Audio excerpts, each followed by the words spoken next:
listening to Full Power Living with Ilene Dillon.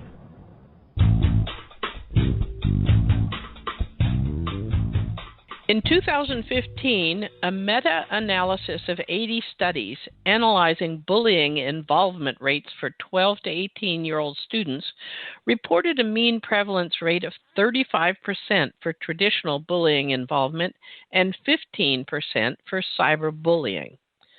This information is both about bullying others and being bullied, but even more important, only 36% of the people 12 to 18 years old reported the bullying, so that 64% of the people who were bullied didn't even report it. We talk about bullying in childhood, yet in truth, bullying occurs during childhood and it can continue into the adult lives of many people. We're talking today about bullying, its consequences, and 3 things you can do to neutralize those consequences. Welcome to Full Power Living, where we're helping the world to realize and work with the importance, power, and mastery of human emotions. We welcome your questions and comments on our chats on blogtalkradio.com/FPL and on emotionalpro.com. My guest today is Kim Knight. She is the Director of the Art of Health and Science of Well-Being based in Auckland, New Zealand, and is talking to us from New Zealand. Kim works internationally with clients, teaching them how to recover from chronic illness without medication and how to maintain optimal health. She's a senior Mickle therapist and Mickle therapy trainer in Australasia and offers courses and counseling worldwide. You can find her on the web at kimknighthealth.com. That's KIMKNIGHT health.com. Kim is with us today to talk about a topic that's very dear to her heart, bullying. So, Kim Knight, welcome to Full Power Living. Hi, Ilene. It's great to talk to you all the way there in New Zealand. You know, as I reported in our opening, a lot of people, when their children are bullying, and I think we're paying more attention to this behavior than we did, but that statistic about 64% of children not reporting the bullying means that they didn't get help with their reaction to the bullying. And I want to start off by asking you, what effect does it really have on people? Why do we think so? Why do we give so much importance to bullying? Well, I think the interesting thing is we don't give enough importance to bullying, and we need to be giving more importance. And it is becoming, a bigger topic in the mainstream, in the media. But still, there's a lot that goes on behind closed doors. And I think one of the problems is that people do not realize they're being bullied. They actually don't know what's happening.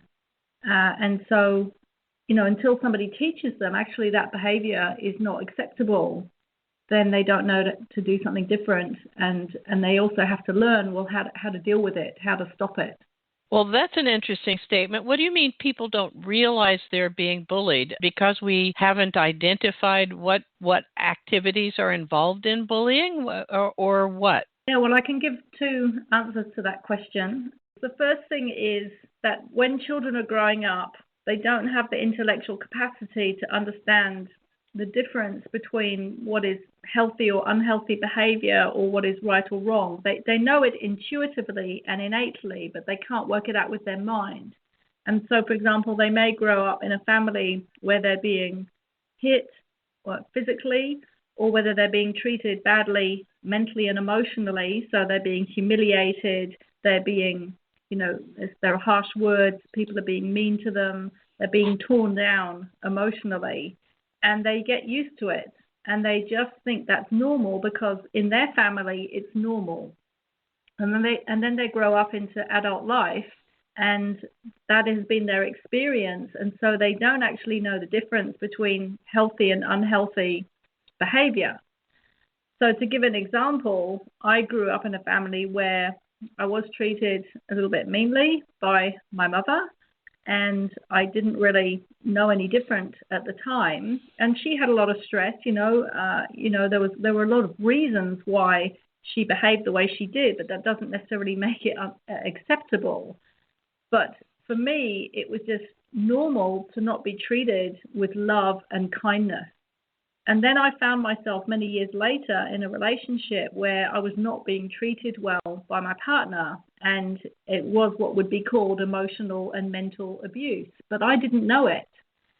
And so one minute he would be really, really nice to me, and the next minute he'd be really, really nasty, but my mind wouldn't be able to make sense of it. My gut and my heart knew that it didn't feel right, but my head was very, very confused. So it's interesting how there is literally like a confusion set up in the brain over what is right behavior, what is acceptable behavior, and what is unacceptable behavior. And the way I found my way out of that situation was that I was in a library one day and I picked a book off the bookshelf. It just stood out to me, and I picked it off the bookshelf, and I opened it up, and the chapter heading said Jekyll and Hiding. And I just couldn't believe it, because I used to say to myself, it's like living with Jekyll and Hyde, living with this person. And I read the book, I took the book out, and the actual title of the book was Men Who Hate Women and Women Who Love Them. And by the way, that doesn't mean it's always men doing it, but that was, obviously very relevant for me. And I read this book, and it was like the person was telling my life story, and it was like, oh my goodness, this is absolutely everything that's happening to me. And so I became aware that actually to be treated like that was not okay. It was not acceptable, and it was a form of bullying. But I didn't know it until somebody else told me, because I grew up in an environment where I wasn't treated well emotionally. Well, I grew up in a family that was very abusive, and lots of things went on, abusive in many areas. And one of the ways that I understood it was I noticed one day that something happened, and somebody I was with said, "Oh, I wouldn't put up with that for an instant." And I realized that in my head I had said, "Oh, so that's what's happening. I wonder what I need to do to deal with that." And it was so striking that, like you said, it was normal for me. So it was just, what am I going to do? Like I'm trying to figure out a recipe for cooking or something, instead of saying to myself, that's not okay. I don't have to be here. So thank you for clarifying that. Yeah.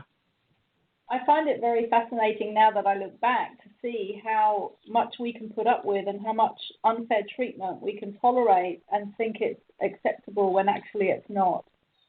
Yes. So a child who's been bullied usually gets bullied more than once. And so then if the emotions that are stirred by that bullying aren't resolved, the person ends up carrying the energy and the protective behavior patterns that go along with being bullied into adult life. Is that correct? Absolutely.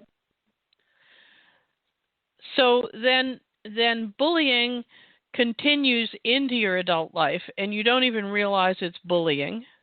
What are some of the ways that you've seen that bullying occurs in adults' lives? Yes, well, what will happen is it'll either happen at work or it'll happen in family life. It can even happen with friends. So, for example, at work, and because it's the law of attraction at work, which is how we attract ourselves to situations and people, that's going on sort of in an unseen way. We'll always attract the right people or situations that match our energy vibration. Right. And so, for example, somebody could go to a job and they think it's their ideal job, but then they suddenly find that their boss is treating them unfairly and maybe giving them a lot of work, maybe being rude to them, not treating them well, or maybe that's happening with a colleague. I remember once, for example, working with a client who was a manager at a company, and she had gone out with one of her colleagues, and then they'd split up. And she she was a higher ranking than him. He reported to her. And he started being really aggressive and refusing to do work that she was asking him to do. And she just didn't know how to deal with that. And then she found her way to me. And so I taught her how to put up clear boundaries, how to, to create clear boundaries and have her needs met. And that also included, by the way, going to the HR department, which she hadn't even thought of doing, because we just don't seem to come up with the resolutions when we don't know what to do to these people. And part of the reason is that we get triggered into the old fight, flight, freeze response that was originally triggered as a child when we weren't treated well. So often people go blank and they don't know what to do. So that's an example of what can happen at work. Well, I know you mentioned that we're often repeating patterns that happened in the first 7 years of our lives. And as you and I have talked personally in the past, the first 7 years of life are when people are learning about emotions. And it is said that if you don't resolve the emotions, if they're negative to your life, in those, when you're a child, then you literally just repeat the same emotional patterns over and over again. Do you agree with that? Absolutely. It's a complete repeat until we recognize the pattern and we change it. Mm-hmm. Well, so on a physiological level, Kim, can you trace what happens when a person is bullied, when their emotional brain gets trounced, as it were? Yes, and it's really, really common with the people that I'm working with. So if we could go forward or we could go backwards. Say we go backwards and we start where somebody, usually is when they turn up on my doorstep and they may be really chronically ill or chronically unhappy. And what we find is they're not looking after themselves. They're not making themselves a priority, and they're allowing, for example, in the topic of bullying, they're allowing people to walk all over them, treat them like a doormat, not standing up for themselves, not speaking their truth, not communicating how they honestly feel. And as a result of all that behavior, all those patterns of behavior, all the emotions over the mistreatment are just staying stuck inside. They're just getting repressed, and that actually ends up with, for example, depression, which is the depressing of emotions, or it ends up with symptoms of illness, which is a furtherance of this long-term depressing of emotions. And so what has happened is there's both the emotional suppression, but there's also the behavioral habits and habits, both in terms of thinking and behavior and also lifestyle, where people are just not able to stand up for themselves or look after themselves or make themselves their first priority. And so they end up just exhausted and sick. So we have to track back and we have to learn how to clear that emotional backlog and how to change behaviors and how to stop unfair treatment. Well, I know that you work with you help people to heal a lot of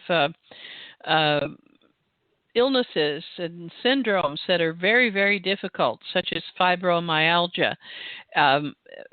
It strikes me that autoimmune diseases like fibromyalgia, as I understand it is, would be tied in with this. We're not nice to ourselves, so our bodies aren't healthy. Do those connect like that? Yes, because everything is connected, and it's like there's a boundary within ourselves and a boundary with other people. So we have to learn how to create clear boundaries with other people's behavior, but we also have to learn how to behave well towards ourselves. Well, it's certainly important. Well, I was interested. You talk about this and have diagrams in adult life, because the fear and pain of being bullied hasn't been released. A person can actually perpetuate the issue by becoming a lifelong victim or a perpetrator or even a rescuer. Talk about how that works, will you? Well, I think it's called the Karpman diagram. I haven't looked at it for a while, but the rescuer, the victim, and the the rescuer, victim, perpetrator, as you just said. Right. And what happens is, and it all goes back to these early years in childhood where ultimately at a fundamental level, because of how we were treated and how we felt about how we were treated, how that made us feel, we have very, very low self-worth, and we just don't feel worthy of being loved. And even more at a deeper level, perhaps even feel worthy of being alive. So out of that, we can go in one of three, or mostly one of two directions. We can either feel completely and utterly helpless and hopeless and disempowered, and that is what I refer to as more a victim consciousness or disempowered consciousness, where we just feel completely powerless inside, which is, the people that can't stand up for themselves, don't know how to speak their truth or create these clear boundaries. Or we will go in another direction and become very overly self-protective. It's like this big, thick armor where we're not gonna let anybody treat us that way again. And that is the person that becomes the bully. But the interesting thing is, at a fundamental level, deep down, there's still that deep sense of lack of self-worth. It's right. still the same fundamental issue. And then the rescuer is potentially not really so connected from the point of view that the rescuer tries to step in and be the mediator between, say, for example, a victim and a perpetrator. So in a home environment, you might have the father is the victim, the mother is the perpetrator, and then the child is trying to be the rescuer and keep the peace. Right. And as I grew up, I tried to be the rescuer because I didn't want other people to go through the pain that I had gone through. So I tried to save other people. And fortunately, eventually I learned that each one of us needs to save ourselves because we have our own lessons to learn. But initially I was trying to save everybody so they wouldn't have to suffer. Yes. Yeah. So even though we don't really realize that we're being abused, you say that our emotional brain always knows the truth of our experiences. So here we are at the same time unaware that we're being abused, and our emotional brain knows the truth that we're not being properly loved or treated well. How do those two go together? Yeah, that's a great question. So I'll give you an example in a minute, but just to give a bit of theory, we have three brains, and science has proven we have three brains. That has been more recent research, but the interesting thing is the ancient cultures, the Eastern cultures, have been teaching this for thousands of years, and now science is catching up and showing this scientifically. So the definition of a brain is a neural network, or a network of neurons with an intelligent purpose. So we have three neural networks in our body, and most people are only aware of the one in their head, which is the thinking, analyzing, rationalizing mind. And that is its job, because each of these three brains has a different job. And actually, each brain has three core functions. So in total, there are 9 core functions within these three brains. So the head brain is about rationalizing, making meaning, understanding, and also coming up with creative solutions. The heart brain is about emotions and feeling and what we call a relational effect, and also our values. That is what the heart is about, and we know that. And then the gut is about our survival and our safety. And if we feel safe, we will have the ability to take action and to be motivated and to be able to move forward in life. And it's also the center of our core identity. So what has to happen is we need all three brains to be on the same page when we're acting in life. But what happens is there's like a real mix-up that happens between these three brains, and it's almost like, well, it's not almost like, what happens is the mind starts to take over the role of the heart and the gut. It starts to compensate and overcompensate because the gut is frozen with fear often, and the heart is very confused with all the emotions that are going on, and so the mind tries to take over. In Miggle therapy, we call this the head, brain, and the body intelligence, or the head intelligence and the body intelligence. And so with every single person that I work with, what we find is that the mind learns to rationalize away what the heart and the gut is trying to tell the person. And the problem is that the heart and the gut don't speak words. We learn to speak words with our head brain, but our heart and our gut don't speak words. They speak in gut feelings and sensations. And people literally disconnect at the neck and they stop listening to what's going on in their heart and their gut, and they override with the mind and rationalize, which actually a rationalization is often a rational lie.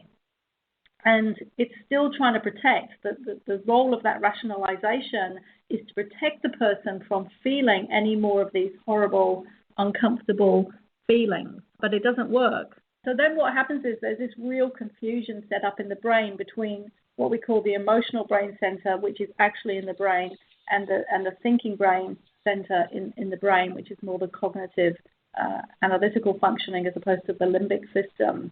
And so there's this real confusion. And what happens is that when children are growing up, the people that are around them that are the adults, to the child, and you know this, to the child, they're like a god. And so I'll give you an example. I was going to give another example as well. But I remember when I had a flatmate once, and his 6-year-old daughter was having breakfast. Now, this isn't an example of bullying, but it's an example of how we learn to override our gut brain. Mm-hmm. She was having breakfast, and she was full. So her sensory system, her gut system, literally her digestive system, said, "I've had enough." And that was a very intelligent piece of information coming from her body, which she recognized or recognized in her head. And her father stood there and said, "Eat up everything on your plate." And she said, "But I'm full." He said, "Eat everything on your plate." And now that was and she had to eat it. Now that was her being trained and conditioned into not listening to her gut brain. That's really sad. Yes, I came from the plate cleaning generation also. Wow. Yeah. So it's time for our first break, Kim. And when we come back, I want to talk about why someone, especially somebody who may have been bullied themselves and hated it, ends up bullying others. And you'll find out the answer to that from Kim next on Full Power Living. We'll be right back.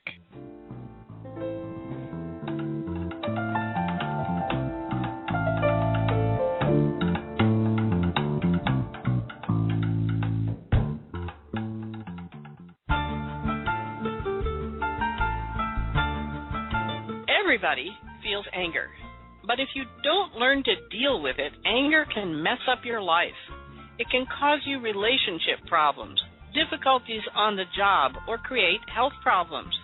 If you want a way to understand and work with anger that's simple yet so powerful it helps you to put an end to the specific angers that are messing up your life, then you'll want to get a copy of a mini course I've created for you entitled Reduce Anger Now.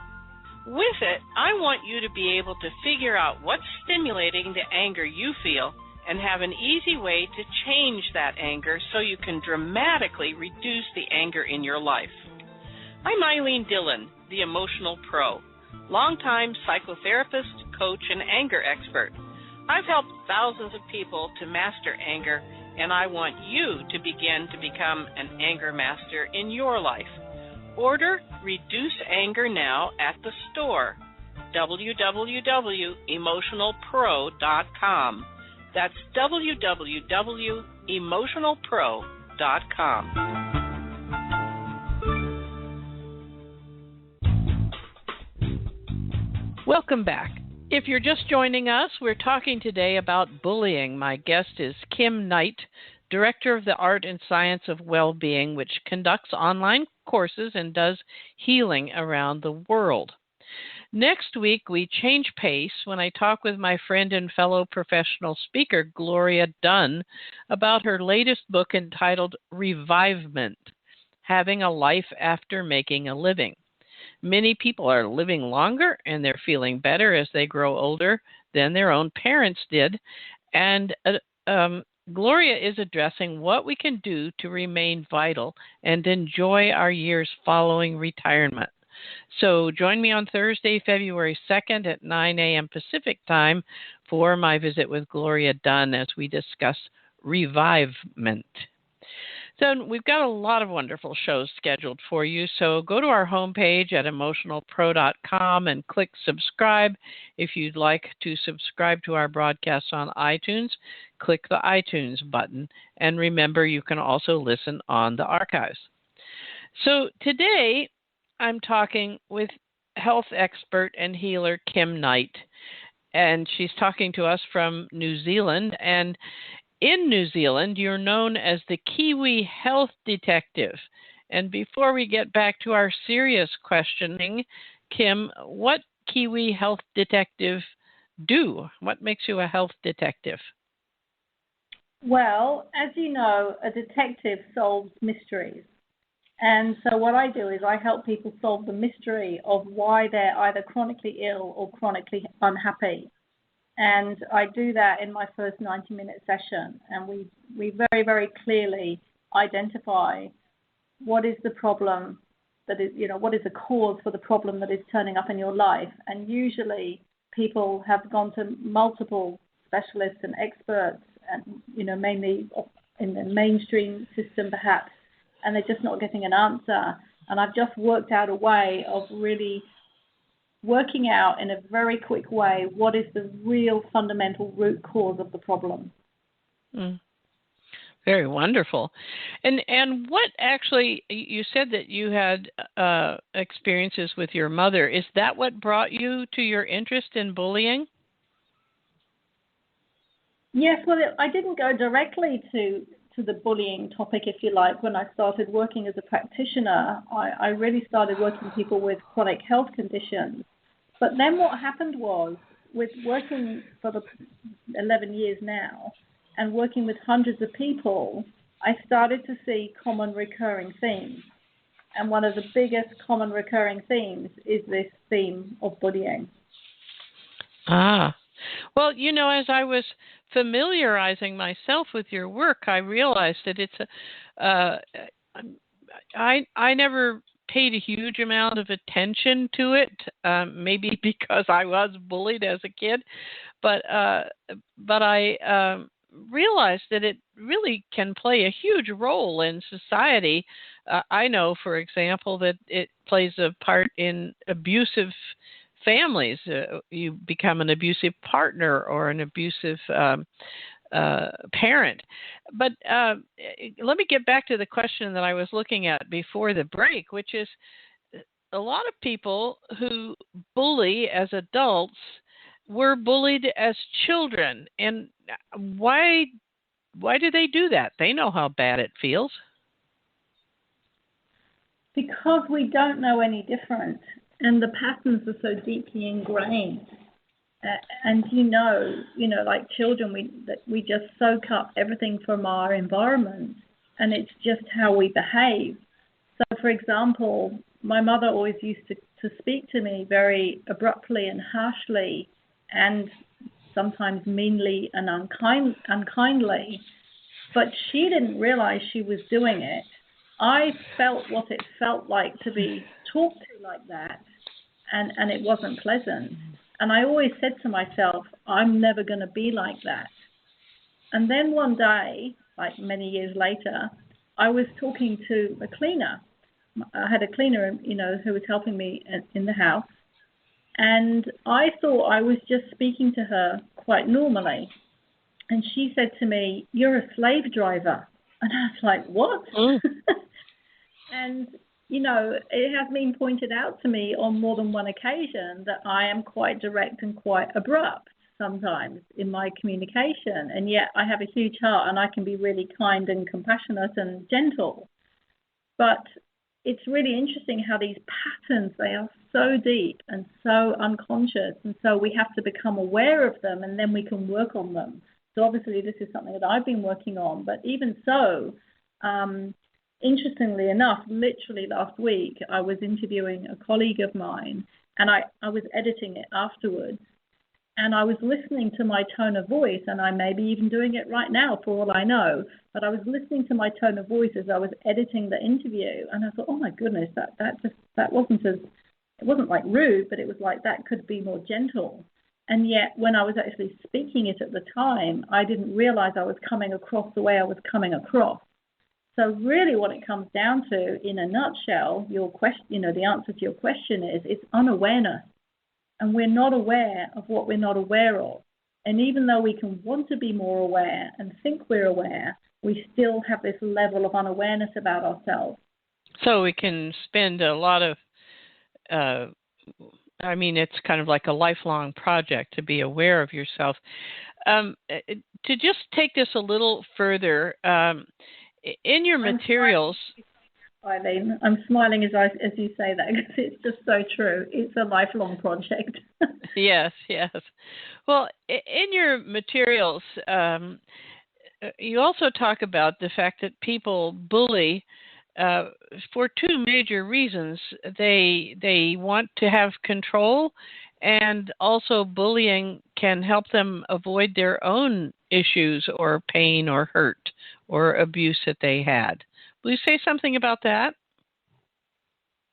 So just to clarify, can you repeat the question again? Sure. In your materials, you mentioned that people bully for a couple of reasons. One is that they want to have control, and the other is it provides a way of avoiding their own issues or pain or hurt or abuse. Right, yes. So bullying other people is a way of controlling other people. And really what it comes down to ultimately is that we're trying to control our feelings.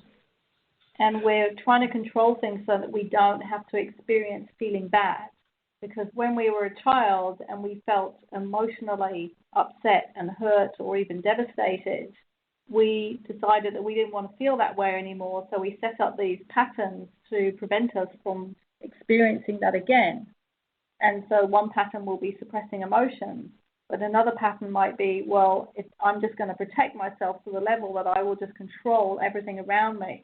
Some people control their environment by having an absolutely, totally immaculate, pristine environment all the time. That is a form of actually really controlling our feelings, because if my environment is totally pristine, then I feel in control inside.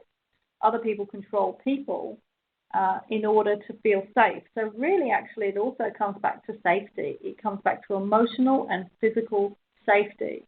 It's a very, very fundamental psychological, physiological reason why people behave and do many of the things that they do and how they live their whole life. We forget that we are an organism that is trying to stay alive, because if we're not alive, we're dead. Right. And so the other side of that is that when people get bullied, they often become passive or still. And that's a movement to be safe also, is it not? Yeah, well, that's the equivalent of the animal lying down and pretending it's dead, in the animal world. Yes. Yeah. Well, on the show last week, I talked with Raphael Kushner.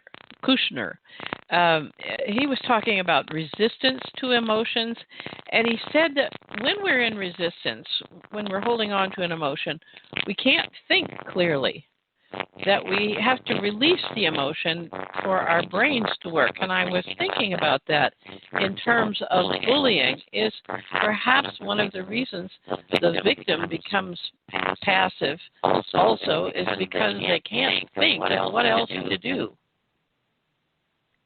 Yeah, well, very much. It's very, very common to go into what I call a brain freeze situation or a blanking out in the mind, where, and this is because this stress sympathetic nervous system response has kicked in, and we've actually gone into the freeze response, and we just can't think straight. And that is because this ultimate reptilian brain survival system has been switched on. but actually we're caught in the freeze response, and so we don't know what to think or what to say.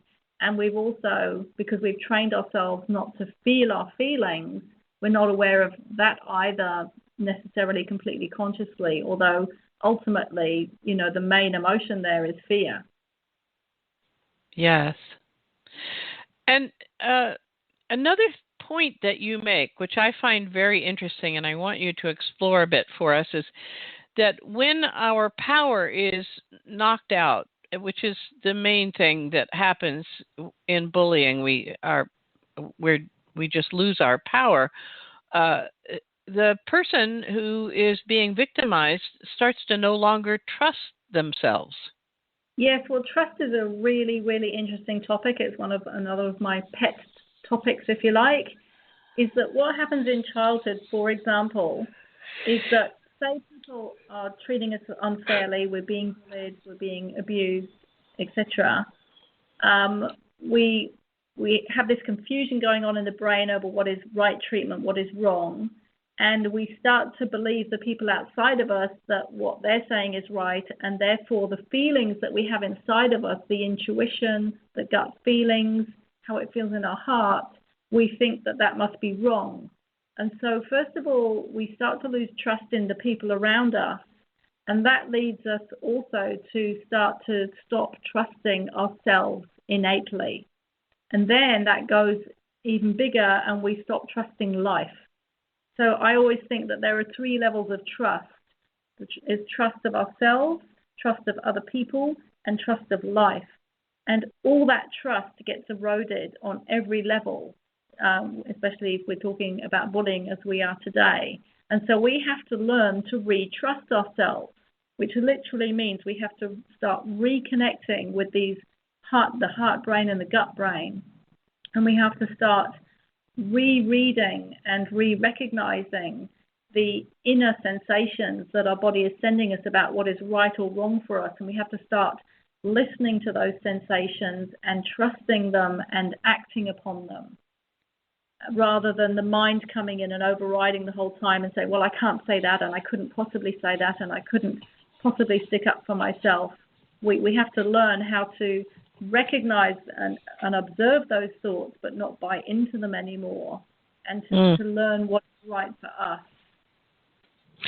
So another thing that I would put in here, Kim, is many years ago I learned about the 7 building blocks of self-esteem from Lazarus at Concept Synergy, and 2 of them are trust and listening to your inner voices.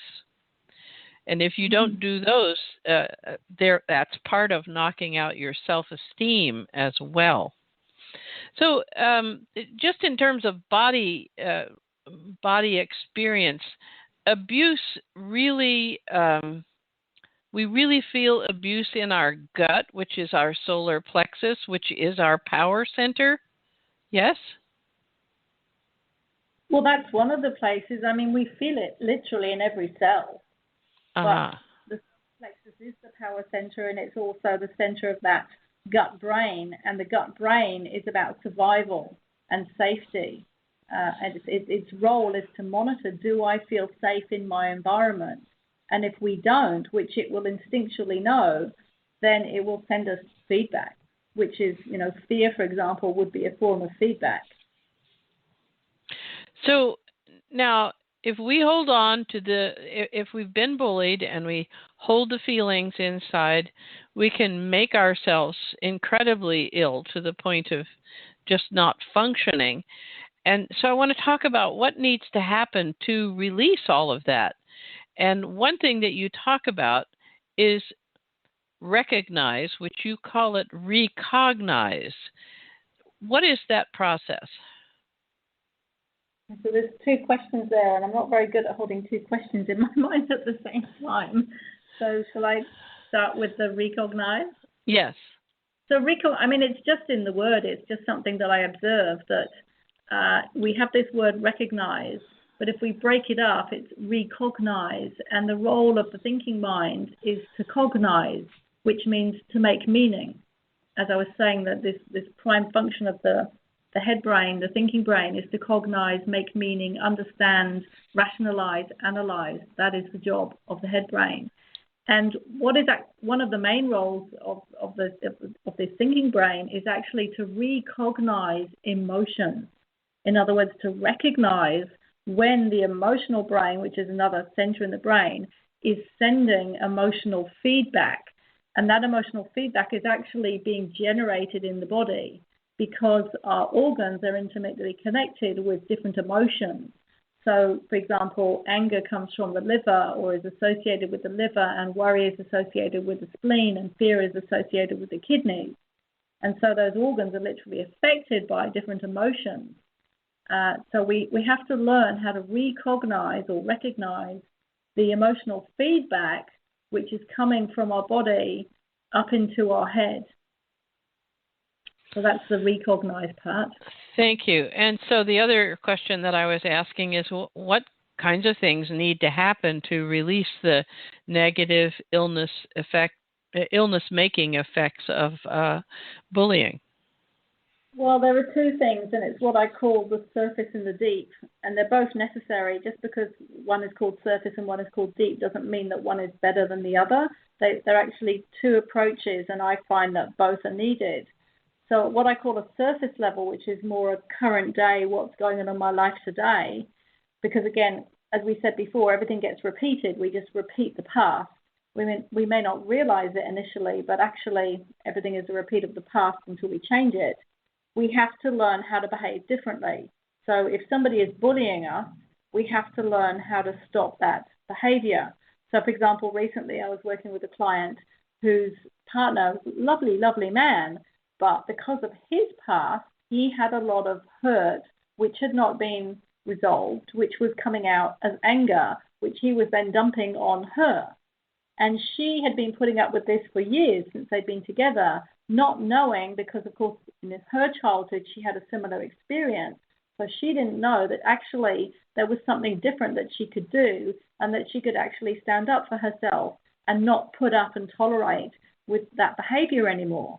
So when we worked together, I taught her how to do that. And then because he was receptive, he was able to see, oh gosh, I'm playing a part in this and I need to look at myself too. So we have to do things at a very, very practical level in terms of creating these clear boundaries so that the body doesn't have to keep sending the signals of, you need to stand up for me more, I'm afraid, I'm feeling frustrated, I'm feeling hurt, which is all the emotional signals it will send if we've been treated unfairly. Now, the other thing that we also need to do, not always, it really depends, each person is completely unique. And so each person needs, their own unique journey. But for some people, they need to go in and clear this trauma that is still trapped in the cells. So, for example, I worked a while back with a client who was very, very severely beaten and hit and abused by his mother. And he was severely traumatized and still carrying that trauma in his cells. And that needed to be cleared, because every time he would have a conversation, and even quite a mundane, innate conversation, his fear sensors were so switched on and oversensitized that everything was fearful and scary for him. So we have to go in and clear that fear and that trauma, which is possible to do. And we don't have to go and relive the trauma in order to do that. So we clear that trauma away, and then we're not constantly getting re-triggered into this fight, flight, freeze response. You're listening to Full Power Living, and we'll be right back.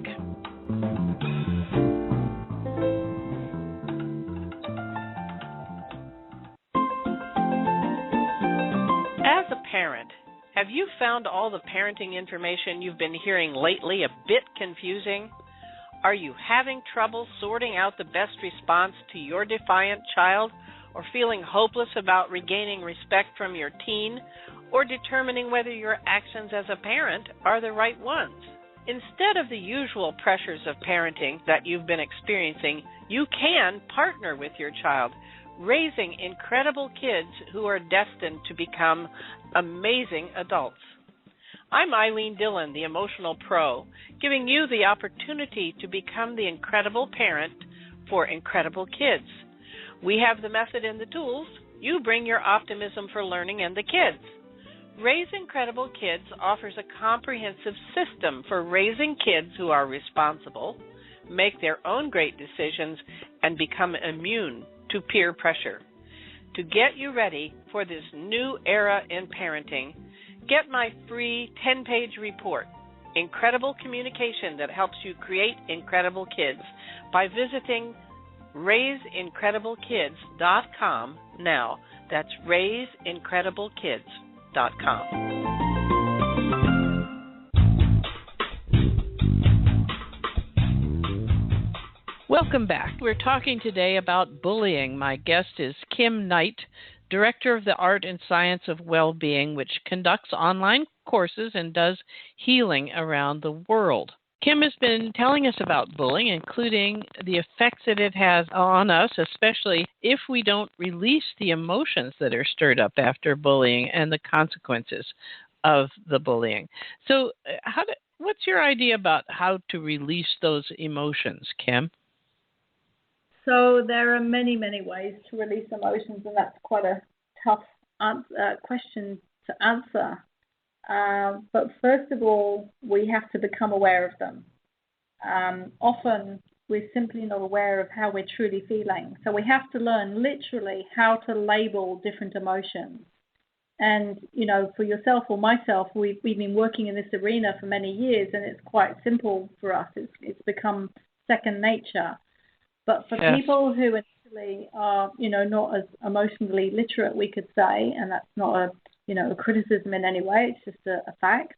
We literally people have to learn how to differentiate between anger, sadness, hurt, frustration, fear, anxiety, all these different feelings, and be able to label them so that they can recognize them or recognize them when their body generates them. And then we have to look, one of the most important things for emotions is to be able to acknowledge them and accept them without judgment, because that was precisely what didn't happen when we were younger. We did not feel unconditionally loved or unconditionally accepted for who we were. Instead, we came to believe that we were wrong for having emotions and that there was something bad or wrong about us. And we have to learn that actually emotions are not bad. Even though they may feel bad, that doesn't mean that they are bad, because just like a battery has a positive and a negative, we can have positive feeling emotions and negative feeling emotions, and neither are bad. They're just a form of feedback. So we have to learn how to recognize them, then how to acknowledge and accept them without judging us. So instead of pushing away and resisting, because what we resist persists, we have to literally open our arms and embrace our feelings. And the paradox is, when we embrace these feelings, they transform because their energy, and this is internal alchemy, they literally transform and dissipate and dissolve and disappear, but not until we acknowledge them and recognize them. Wow, that's really, you remind me that when I was growing up, my father used to tell me that I was overly emotional. And after years of working on myself, I realized that there's no such thing as overly emotional. All he was really telling me was that I was more emotional than he could tolerate, but I was just right emotional for me. And that was a big day when I discovered that. Yeah, and it's very common for people to be told they're overly emotional or oversensitive. And actually, no, you're right. It's just that the other person doesn't know how to deal with their emotions.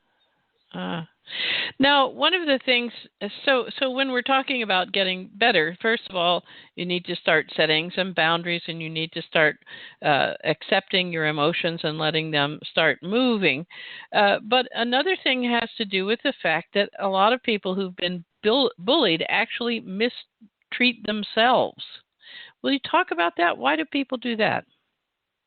Oh, yeah, that's really interesting, very common. I think I've been a specialist in that myself. We could call it, being hard on ourselves. Right. Or, another term is, our inner mean girl, if you're a girl. So what happens is we don't, as I said before, at a fundamental level, usually unconscious, we don't feel good enough. We don't have good self-esteem, good self-confidence, self-belief, self-worth, all these self-words in a healthy way. And so as a result of that, we just continually unconsciously keep telling ourselves that. And one of the ways we do that is that we just punish ourselves. And an extreme form of that is literally somebody cutting themselves. That's a form of self-punishment, because it's a way of trying to either suppress the emotions or let the emotions out, but they don't know how to do that in a healthy way. So we literally punish ourselves, and we could punish ourselves by overeating, by working too hard, by not having enough fun. There are many different ways we punish ourselves. We can punish ourselves with our thoughts. For example, continuously saying things like, "Oh, you're so stupid." That was actually one of somebody in my family used to do that. So we're just very negative towards ourselves, both in our thoughts and in our actions and our inner behavior. So then one of the things that we also need to do, you say that there are three things that need to be done, and one of them is to start making yourself a priority. Is that correct? Absolutely. I remember many years ago, 20 years ago now actually, when I was on a training, and this was when I was working through chronic fatigue and looking for answers to the looking for answers to the chronic fatigue. And we were in this training course, and our teacher gave us this piece of paper, and it said, "My first responsibility is to myself, then to my partner, and all else follows." And I remember reading it and thinking, I don't believe that. I don't buy it. It just doesn't feel right. It doesn't feel true. But I really trusted this teacher. She was a very, very evolved, self-aware person. And so I decided to hold it as a possibility that maybe this could be true. And I put it on my fridge, and I said, it's going to stay there until I believe it. And when you put something on a fridge, you don't notice it after a while. And it was literally on my fridge for several years. And about 7-8 years later, I suddenly noticed it again. And I read it. And it rang true. It was the truth for me. And that was because I'd done a lot of work in the interim on, working on my stuff, inverted commas, and clearing the past and clearing emotions and getting myself well. And in that process, growing my self-worth and my self-esteem. And so I came to understand the truth of that statement. But initially, we don't see that. And all the people that I work with, when they first come to me, it's like a real jump to believe that they can put themselves first and look after themselves and say, for example, if somebody asks them to do something, they have a right to say no. That's interesting. I've had a little puzzle. You came and stayed with us a few years back, and so you met my husband, and you know that he died this year. And in the process of his illness, I became aware that he did not, and this is something I'd never run into before, he didn't have an idea that it was up to him to take care of himself. And I'd never run into that. And it just, as you're talking, I'm wondering if a person who doesn't realize that it's up to them to take care of themselves is really deep in that kind of not putting yourself first. Absolutely. But again, the problem is it's all unconscious until it becomes conscious. Uh-huh. Wow. Well, thank you. I hadn't understood that. So I want you to just go over, what are the three things? I want you to just briefly state them again.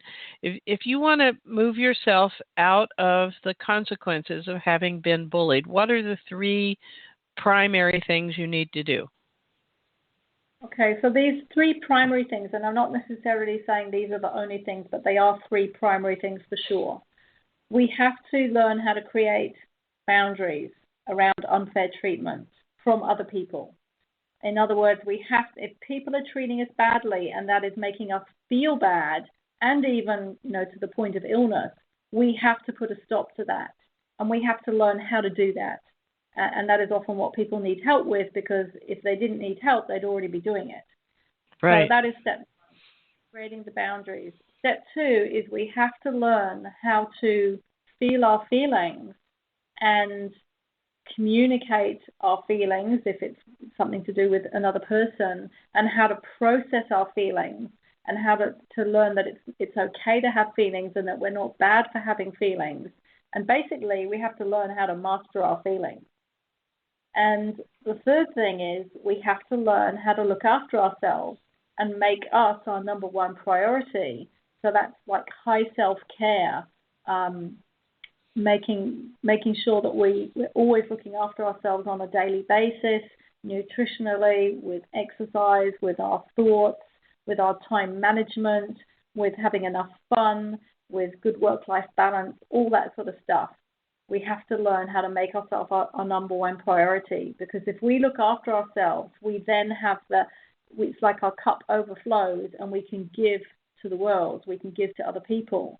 But if we're constantly depriving ourselves and punishing ourselves because unconsciously we don't feel we deserve that, then we just end up feeling very, very frustrated and building up even more frustration inside of us. And we also, we just can't contribute in the world as well as if we're looking after ourselves. Thank you. That's really, really clear. Talk a little bit about what you do for people and include the best way for people to get hold of you if they'd like to work with you. Well, I do work one-on-one, but less and less these days due to time. So I work with a small number of select VIP clients if they really want to work one-on-one, and that's always the fastest way to make progress. And I also have a range of online self-help home study programs. And I have a sort of a mixture of the two as well, where there'll be like a home study program, but maybe we'll have some group webinars or on my membership site. So there are various ways to interact, but more on a group level. And I also speak at medical conferences, and I love traveling to speak and share, this new cutting edge medical science and root cause diagnosis at medical conferences. And I also hold workshops. So there's a real variety of ways that I spread this life-changing information. And the best way to contact me is my newer website is kimknighthealth.com. So that's KIMKNIGHT health HEALTH.com, right? Yeah. And I'm mostly active social media-wise on Facebook. So I do have a Facebook page, Kim Knight Art of Health, something like that. Okay. Exactly what. Okay, Kim Knight from New Zealand. I'm sure we'll find you. Wow. So just briefly, what's a life like when someone is no longer stuck in the realm of a child who's been bullied? If you heal yourself, what's different about your life if you haven't been healed? That's a great question. Basically, it's freedom and self-mastery. So we're no longer feeling trapped. We're no longer feeling controlled by others, but we feel a control of our life. And that is freedom. Very good. Very good. In the last year or so, I've become aware that there are people who experience no boundaries set on them at all as they're growing up. And I've observed a few of such people, and I find that they don't hesitate to take on anything, which is wonderful, but they also don't recognize boundaries with other people. And it seems like an aberration of what we've been talking about. Like the bullying may have been that they didn't receive a container to contain themselves as they were growing up, rather than having their containers smashed. So I totally hear what you're saying. I wouldn't classify it myself as bullying. I don't quite know what I would come up with, but I totally get what you're saying, that there is no container and there's this complete free reign. And, right. Yeah, we really need a balance, don't we? Yes, and that's why parents are there to guide and discipline and show the lines, that we operate within, and then yes, if we want to go beyond them and color outside the lines later, we can. But it's always good to have that structure, and that's why discipline, healthy discipline is good. All right, good. So give us a very short statement. What do you want people to remember from listening to this program? What do you want them to take home with them to make sure they never forget? Well, if people are listening and they think they may be being bullied or they know they're being bullied, I just want them to know that there is absolutely a way out, that they can learn how to take their power back and not be intimidated anymore. They just have to find the right help and learn how to do that. Oh, that's great. That's great. Well, like I said earlier, until I began perusing your work on bullying, I didn't really get fully how insidious and damaging it could be, especially emotionally. And I hadn't made the connection that a lot of our frustratingly difficult illnesses like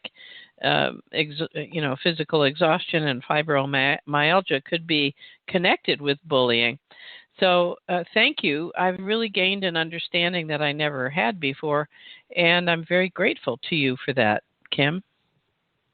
Well, I'm really grateful to you as well, Ilene, for interviewing me, having me on your show again, and also for your show, the amazing work that you've been doing on your show, because how many years is it now?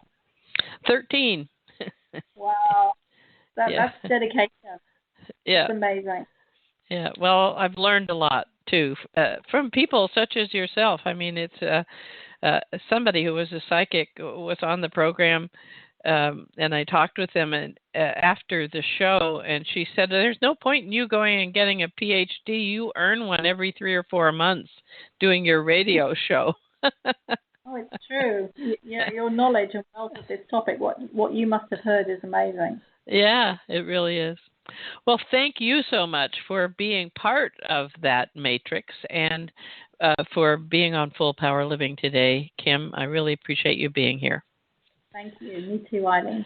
All right. So next week, Gloria Dunn will be with me to discuss revivement, how to set up your life after retirement so that it's interesting, engaging, and one you want to live. I'm very interested since I'm about to take off in my recreational vehicle at age 74. I really want to talk with Gloria on this topic. So remember to listen to us on emotionalpro.com or subscribe on iTunes, and then tune in again next Thursday at 9 a.m. Pacific time. Our producer is Paul Johnston of Fresh Talk Media. Thank you, Paul, for your incredible efforts to help us stay on the air. And for now, I'm Ilene Dillon, your host, reminding you to pay attention not to what you want to overcome, but to what you want to become.